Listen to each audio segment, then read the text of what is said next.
Hello, Assalamualaikum. Okay, first sekali kita akan continue. Kita masuk pada new topic iaitu Physiology of Labour. Okay, topik ni panjang sikit lah. Sebab labour pada first video kita dah terangkan ada 3 peringkat labour sebenarnya lah. Jadi dia agak banyak sikit, jadi good luck untuk korang belajar. Okay, kita continue. Okay, labour. Okay, labour adalah satu proses di mana fetus, placenta dan membran dikeluarkan melalui trakt genitalia yang berlaku secara spontan selepas 24 minggu kehamilan. Okey, jadi poin kita kat sini di mana proses di mana fetus, placenta dan membran dikeluarkan melalui genitalia selepas 24 minggu kehamilan lah. Itu dia punya poin yang kita kena tahu. Okey, ciri-ciri normal level ataupun nama lainnya eutosia, iaitu fetus dilahirkan cukup bulan iaitu 37 minggu hingga 42 minggu. Ini full term lah.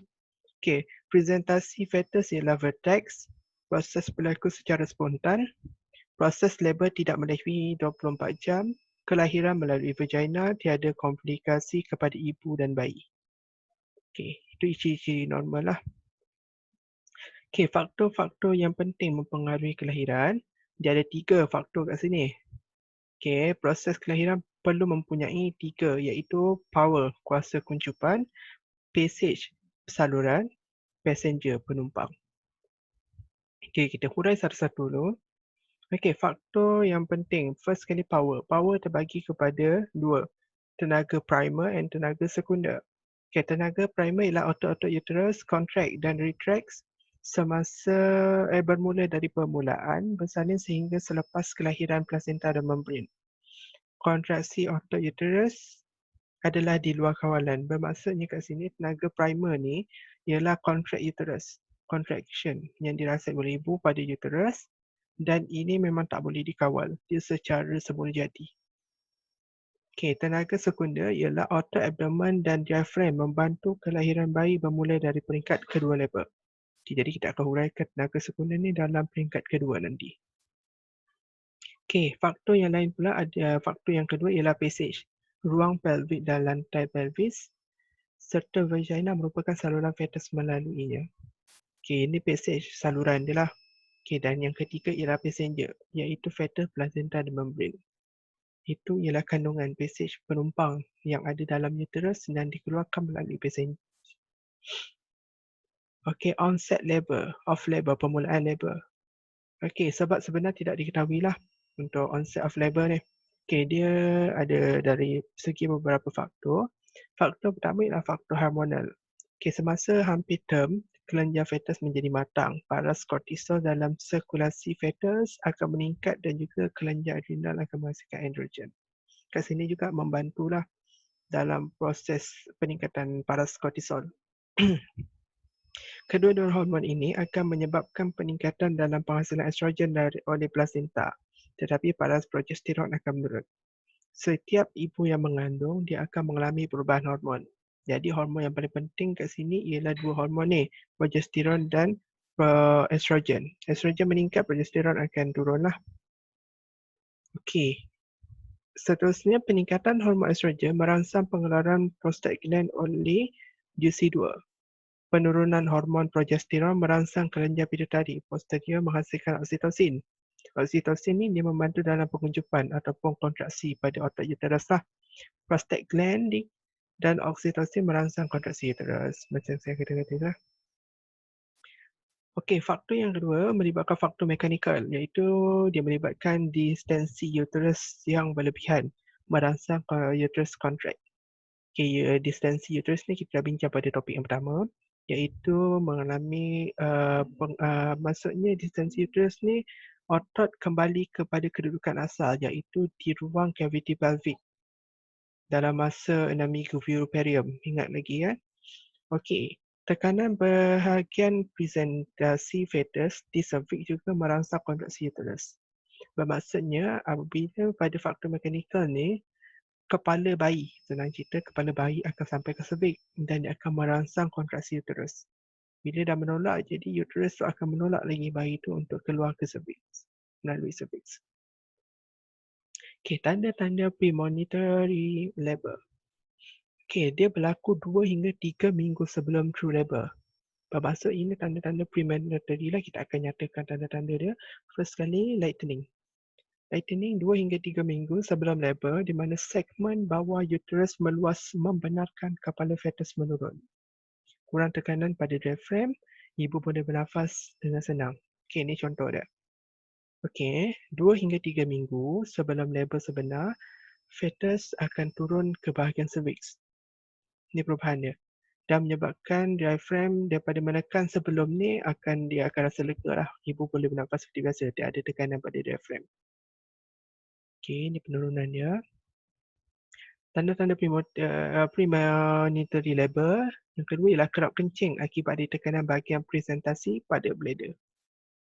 Macam sebelum ni lah saya dah nyatakan sebab apa uterus bila membesar dan apabila bayi nak dilahirkan, kepala bayi tu akan menekan bahagian bladder menyebabkan akan rasa mensturasi.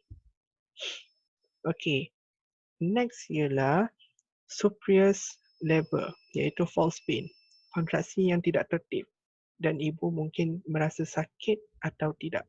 Bermaksudnya kat sini kontraksi ni tidak tertib, tidak mengikut urutan. Tidak, kalau sakit tu betul-betul sakit, dia ada sakit di on off lah sakit dia macam tu. Okey, effacemen cervix. Cervix mula menjadi lembut, nipis sedikit dan pendek kerana tertarik ke atas untuk membentuk segmen bawah. Okey, bermaksud cervix tu dia akan mula membuka dan menarik ke atas untuk membenarkan kepala bayi tu lalu untuk keluar melalui cervix lah. Okey, dia ada tanda-tanda labor dia. Dia ada 2 tanda labor. Tanda labor benar dan tanda labor palsu. Okey, first kita pergi pada yang benar dululah. Tanda labor palsu, sorry. Tanda-tanda labor palsu. Okey, kontraksi uterus tidak tertib, mungkin sakit atau tidak. Kontraksi uterus berbeza dalam kekerapan, durasi dan kekuatan. Maksudnya kat sini, dia ada perbezaan. Tanda labor yang palsu macam ibu-ibu mengandung lain rasa dekat ward. Kontraksi, bermaksudnya dia ada 3 jenis yang kita nak tengok contraction ni. Kekerapan, durasi dengan kekuatan. Kekerapan, dia tak kerap. Bermaksudnya dia tak kerap satu, durasi dia pun kejap je dalam kurang daripada berapa second dan kekuatan dia pun tak contract sangat. Dia tak highest untuk kekuatan dia, tiada show dan tiada kemajuan dalam penipisan cervix atau dilasi atau EOS. Okey, tanda-tanda labor sebenar, first kali kontraksi uterus lah, berlaku secara tetap berirama, progresif, semakin kerap, durasi semakin panjang dan semakin kuat. Semakin kerap, durasi semakin panjang dan semakin kuat. Okey, ini kontraksi yang benar. Bermaksudnya semakin hujung, maksudnya semakin tiba pada tarikh labor tu, semakin berlaku kontraksi tu, semakin kuat kontraksi. Okey, ibu akan merasa abdomen mengeras, tidak selesa dan sakit. Sakit di suprapubic atau di bahagian belakang atau kedua-duanya.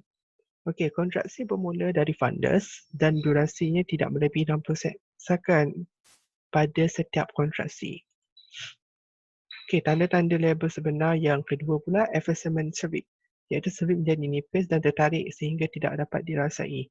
Primate gravida assessment pada primate gravida iaitu ibu yang first time mengandung, effacement cervix berlaku sebelum os membuka.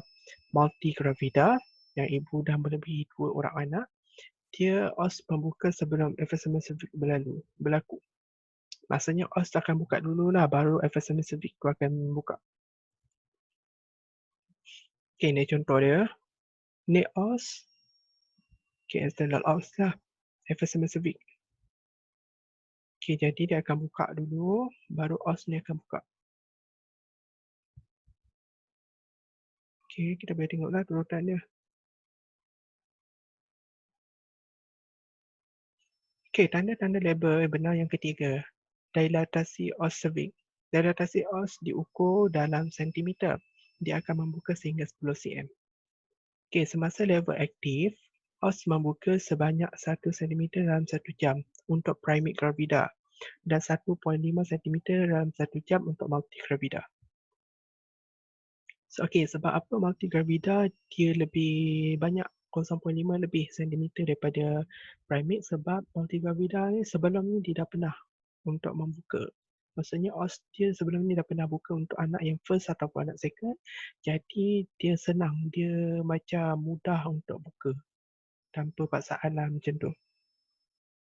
Okey, tanda-tanda label benar yang keempat pula ialah show. Show ialah mucus bercampur darah. Operculum iaitu mucus plug yang menutupi os cervix. Darah dari kapilari desudua yang pecah apabila chorion lekang dan apabila cervix membuka. Okey, peringkat-peringkat label. Sebelum video ni kita ada tunjukkan peringkat label terbagi kepada 3.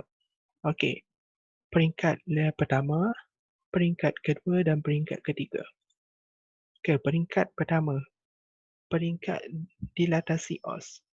Definisi dia kita baca bermula daripada kontraksi yang tertib sehingga progresif sehingga membuka os cervix sepenuhnya. Bermaksudnya untuk peringkat label pertama ni, poin yang paling penting bermula kontraksi tertib. Kontraksi yang berterutan sehingga os dibuka 10 cm. Itu poin yang paling penting lah untuk peringkat label pertama. Peringkat kedua label, peringkat kelahiran bayi. Definisi dia bermula dari bukaan os cervix dengan sepenuhnya 10 cm sehingga bayi dilahirkan. Maksudnya poin yang penting untuk peringkat kedua label ni, bila os tadi dah buka 10 cm, bayi dilahirkan keluar. Itu pada peringkat kedua label. Pada peringkat ketiga label, peringkat kelahiran plasenta dan membran serta pengawalan pendarahan. Okey, bermula dari masa bayi dilahirkan sehingga plasenta dan membran dikeluarkan. Itu peringkat ketiga label. Peringkat bila bayi dah dilahirkan keluar, itu peringkat kedua, akhir peringkat kedua label. Pada peringkat ketiga, kita nak tunggu plasenta dan membran dikeluarkan. Itu merupakan peringkat ketiga label. Okey, purata durasi label. Okey, pada peringkat primate, pada label pertama dia akan mengambil masa dalam 11 hingga 12 jam dalam 11 hingga 12 jam. Pada durasi label yang kedua dia akan mengalami 1 jam. Okey, iaitu pada label kedua ialah tahap di mana bayi dikeluarkan, dilahirkan. Daripada bukaan os 10 cm hingga bayi dilahirkan lah. Pada peringkat ketiga label iaitu menunggu masa plasenta dan membran dikeluarkan. Itu mengambil masa dalam 5 hingga 15 minit. Jumlah untuk primate gravida selalunya ambil masa dalam 12 jam setengah macam tu lah. Dalam multigravida pula, pada peringkat pertama di mana dilasi os berlaku, dia ambil masa 6 hingga 8 jam saja sebab mudah. Sebab sebelum ni dia dah pernah ada pengalaman melahirkan anak, jadi dilasi os tu mudah untuk membuka. Pada peringkat kedua pula, kontraksi berturutan, bukaan os 10 cm dan bayi dilahirkan ambil masa sekejap je, dalam setengah jam sahaja. Pada peringkat 3 pun dia ambil masa yang sama dengan primate gravida sebab plasenta ni dia melekat pada dinding uterus. Jadi dia ambil masa untuk lekang, orang kata untuk plasenta tu tercabut daripada dinding uterus. Dia ambil masa yang sama juga, 5 hingga 15 minit. Tetapi kurang untuk total jam untuk seseorang ibu tu melahirkan anak berbezalah. Untuk primate gravida 12 jam, multigravida dalam 7 jam sahaja. Okey, jadi dia ada di sini prolong labor dan precipitate labor. Prolong labor ni proses labor yang melebihi 24 jam. Prolong, lama. Precipitate labor ni proses labor yang cepat, 3 jam atau kurang. Okey, itu saja buat sementara ni. Jadi next video kita akan nerangkan lebih lanjut berkenaan dengan proses fisiologi proses labor pertama, kedua dan ketiga serta pengurusan setiap labor. Okey, jadi itu saja. Sekian, terima kasih.